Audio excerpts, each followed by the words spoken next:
My name is Ramona Budrys, and I am currently the second grade teacher at the Waldorf School of the Peninsula. What we most try to do as Waldorf teachers in the classroom with the children is to give them an experiential foundation in whatever subject that we are teaching. So for example, if we are going to learn about the chemical properties of fire in 6th and 7th grade, we will first look and really carefully observe several experiments of fire burning various things before we will look at what is underlying that. In math, right from 1st grade, we will experience what does it feel like to count to 100 and take 100 steps around a circle before we will sit down and really start working with computations and the different processes of addition, subtraction, multiplication, and division.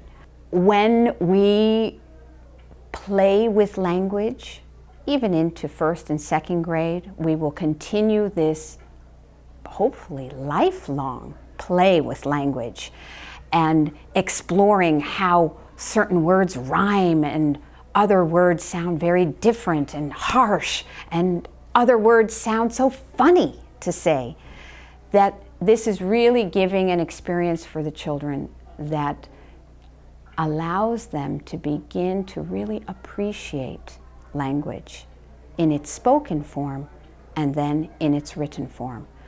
So we come at reading from this foundation of language, the spoken word, and then we move into moving the language.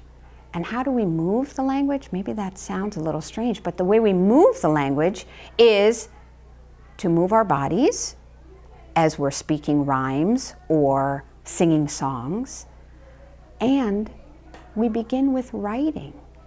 So we are moving words across the page as we are creating handwriting. The two hemispheres of our brain are really engaged in this process of reading. You have the very left brain sort of activity of looking at these symbols that we call letters.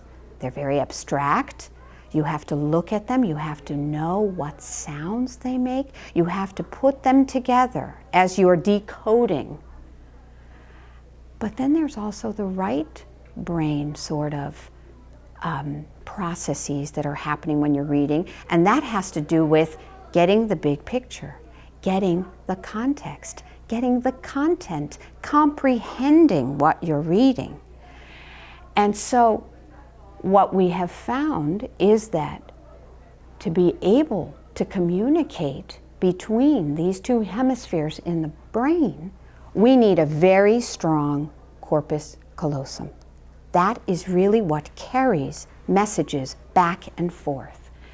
And so that's why we are moving language. We are crossing all kinds of midlines, our horizontal, our vertical, our forward and back, as we're speaking little nursery rhymes or other poems that a teacher will bring for the children. And crossing these midlines is strengthening that corpus callosum. That is what is allowing for facility between the two hemispheres. I've heard people say that at Waldorf schools, reading is not taught until 3rd grade. I'd have to say that it actually begins from the first moment that any child comes into a Waldorf classroom, be it kindergarten, be it nursery, be it even preschool. Because already then they are experiencing language. They are playing with language. They are moving their bodies in the rhythm of what they are speaking already. Formal education in reading really begins in 1st grade. The children come to the 1st grade classroom. They have been bathed in this rich vocabulary, And they come around the age 7 where they are really ready developmentally to make the next step and to really identify with letters, these abstract symbols that make our language speak on the page. Consonants are brought through story and through imagery, because we've heard over and over again from all kinds of reading experts that if you can't make a mental picture of a word, there is no way you're ever going to be able to read that word. And so we're really helping the children begin to make those mental pictures in first grade.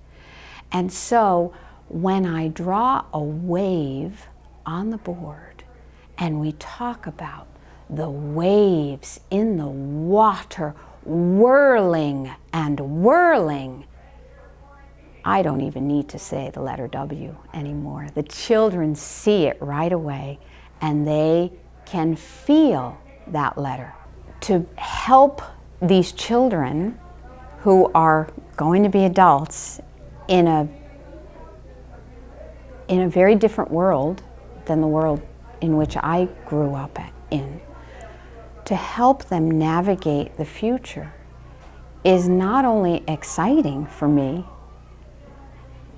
but also very meaningful, because I'm already able to witness these children in second grade already coming to me with amazing questions. Questions that I don't necessarily have the answers to, but there's an interest already that we're kindling in each other to try to find the answer. It really is like a family. The children begin to think of each other as brothers and sisters. It's like an extended family. And the parents are instrumental in forming that class community with the teacher. So I think, I don't want to speak for any other teacher, but I use a gesture with any new parents that enter my class, and that is, this is the school and this is you as the parents, and we together are supporting the child. We're in Silicon Valley, right?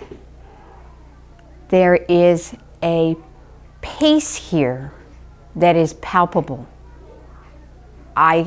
Having lived here a while ago, leaving and coming back, I can feel that buzz that exists in this valley.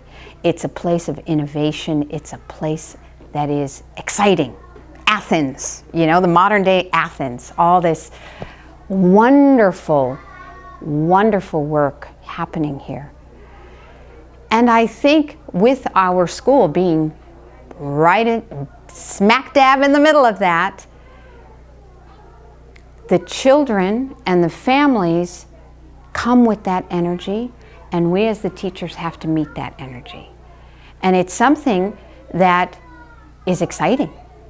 We can't be slouching about here. No, this is not a farm Waldorf school. This is a sophisticated urban Waldorf school.